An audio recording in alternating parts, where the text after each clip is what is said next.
नवीन जैन जी, जो भगवान परशुराम के परम भगत, परम शिष्य, परम अनुयायी, उनको याद करने वाले, और मैं तो यूँ कहूँगा कि ब्राह्मण समाज के हमारे एक परशुराम के रूप में जो हमें मिला है, मैं उनका ब्राह्मण सभा में यहाँ पहुँचने पर हार्दिक हृदय से उनका स्वागत करता हूँ, उनका अति हार्दिक अभिनंदन करता हूँ कि वो यहाँ आकर के हमें वो समय समय पर श्रीकार करते रहते हैं, हमें याद करते रहते हैं, और ब्राह्मण सभा के प्रति जो निष्ठा ये दिखाते हैं, उनको हम इस बात के लिए इस युवा नवीन जैन को जैसा नाम है वैसा ही काम करते हैं।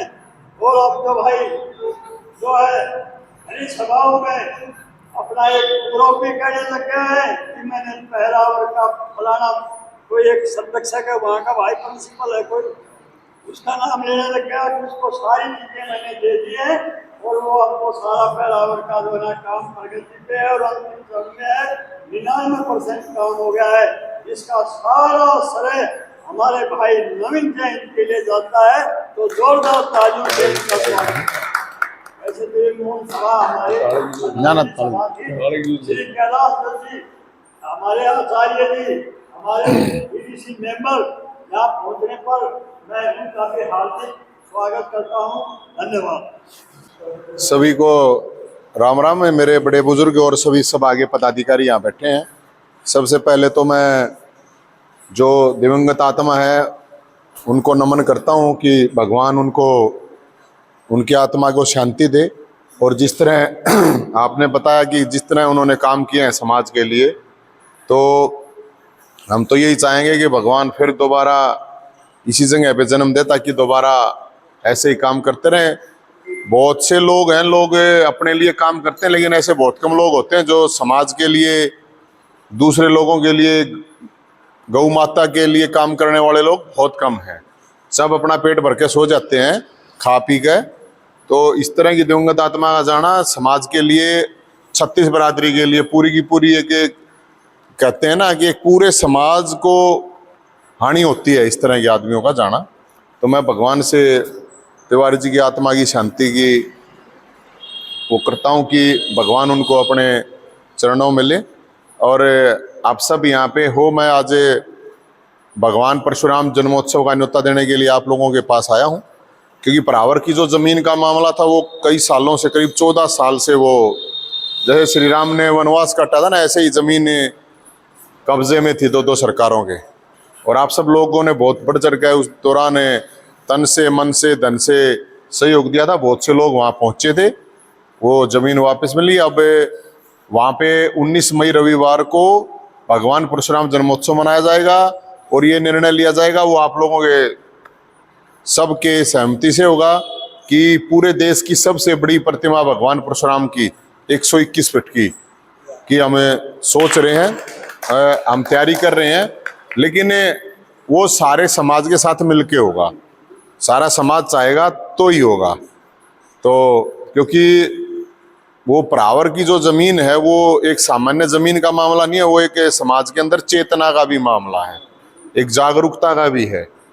तो हम तो यही मानते हैं उस ज़मीन के कण कण में भगवान परशुराम है कि उस ज़मीन की वजह से समाज के अंदर, लोगों के अंदर एक जागरूकता आई। और अकेले एक हमारे समाज की बात नहीं है, सबके, कि हाँ भाई लड़ाई लड़ी जा सकती है सरकारों से, ये बहुत बड़ी बात है। और तो ये पूरा गैर राजनीतिक, हमने किसी इसमें राजनीतिक उसको इन्वॉल्व कर नहीं रखा है, ये बिल्कुल सामाजिक अपने समाज का प्रोग्राम है। और 36 बिरादरी के लोगों को न्योता देना, क्योंकि भगवान परशुराम सबके थे। भगवान परशुराम इसलिए सबके थे, श्री कृष्ण भगवान को सुदर्शन चक्कर देने वाले भगवान परशुराम, श्री राम को धनुष बाण देने वाले भगवान परशुराम, न्याय के देवता थे वो। मैं तो ये मानता हूँ। बहुत बहुत धन्यवाद।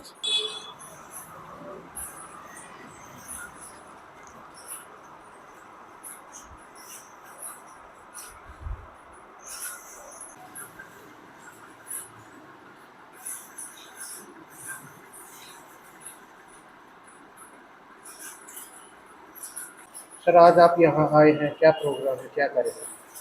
सबसे पहले तो मैं यहाँ पे न्योता देने के लिए आया हूँ भगवान परशुराम जन्मोत्सव का, और इसके साथ एक शोक सभा भी थी। यहाँ के पूर्व प्रधान थे शंकर दया शंकर तिवारी जी, उनका देहांत हुआ, तो भगवान उनकी आत्मा को शांति दे। तो मैं न्योता इसलिए देने आया हूँ यहाँ पे कि महेंद्रगढ़ से पहले भी बहुत लोग पहरावर गए थे, जो पहराव जमीन का मामला हुआ था। तो अब वहीं पे भगवान परशुराम जन्मोत्सव मनाया जा रहा है 36 बिरादरी के साथ मिलकर, क्योंकि भगवान परशुराम सबके थे और न्याय के देवता थे।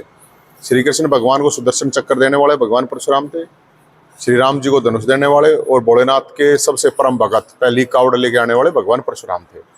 तो वहाँ उसी जमीन पे 121 फीट की भगवान प्रतिमा मूर्ति भगवान परशुराम की देश में सबसे बड़ी है, उसका नींव रखी जाएगी पूरे समाज के साथ, सबसे 36 बिरादरी के भाईचारे के साथ मिलके।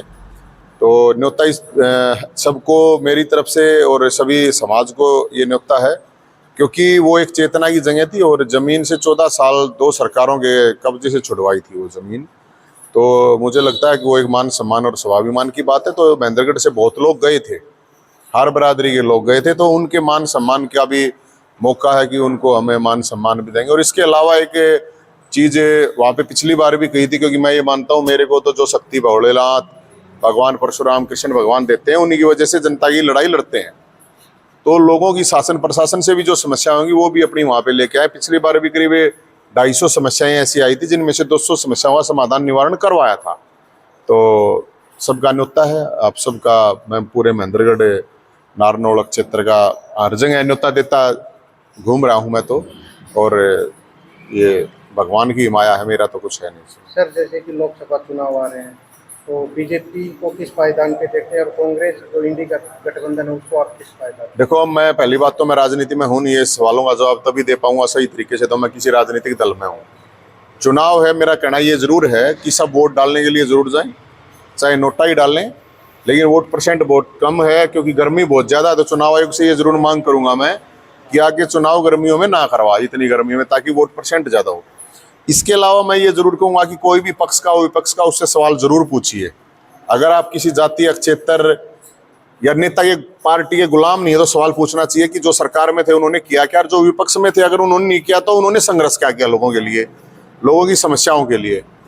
अब अगर संघर्ष करते तो मेरे ऊपर 1 दर्जन केस होने की जरूरत नहीं थी, कोई विपक्ष के नेताओं के ऊपर होने चाहिए थे। एक चीज मैं जरूर कहूंगा कि इस दौरान शराब ना लिए ना पिए, क्योंकि 200 रुपए की शराब आपको 2000 रुपए की बोतल में मिलेगी।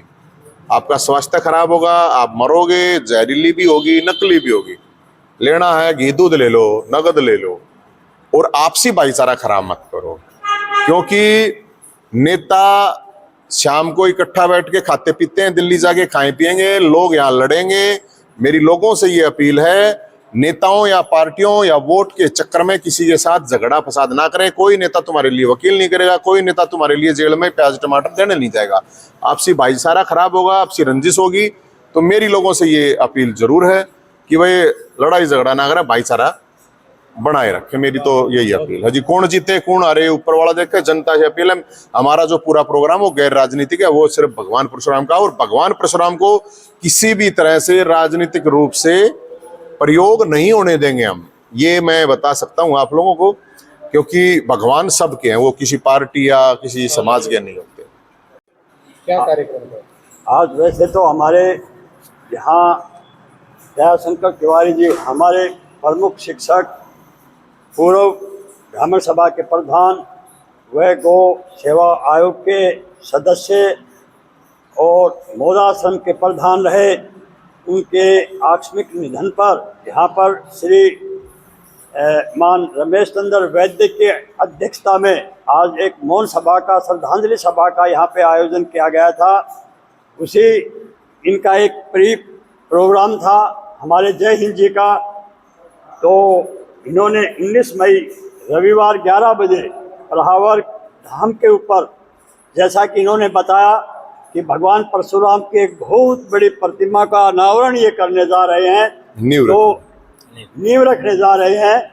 तो ये इन्होंने आकर के ये न्योता यहाँ सभी बिरादरी को, 36 बिरादरी को दिया है, और हम इनको विश्वास दिलाते हैं कि जिस तन मन धन से ये भगवान परशुराम को समर्पित है, पहरावर की ज़मीन दिलाने पर इनका जो योगदान रहा है, जो कंट्रीब्यूशन रहा है, वो समाज आपको नहीं भुला पाएगा। हम आपके ऋणी हैं और आपको ये विश्वास दिलाते हैं श्री रमेश चंद्र वैद्य जी और हमारे सागरमल हमारे संरक्षक की उसके आधार पे कि हम आपके बुलावे पे 19 मई रविवार 11 बजे आपके पहरावर में जरूर एक यहाँ से जत्था आपके वहाँ जाएगा, यही मेरा कहना है।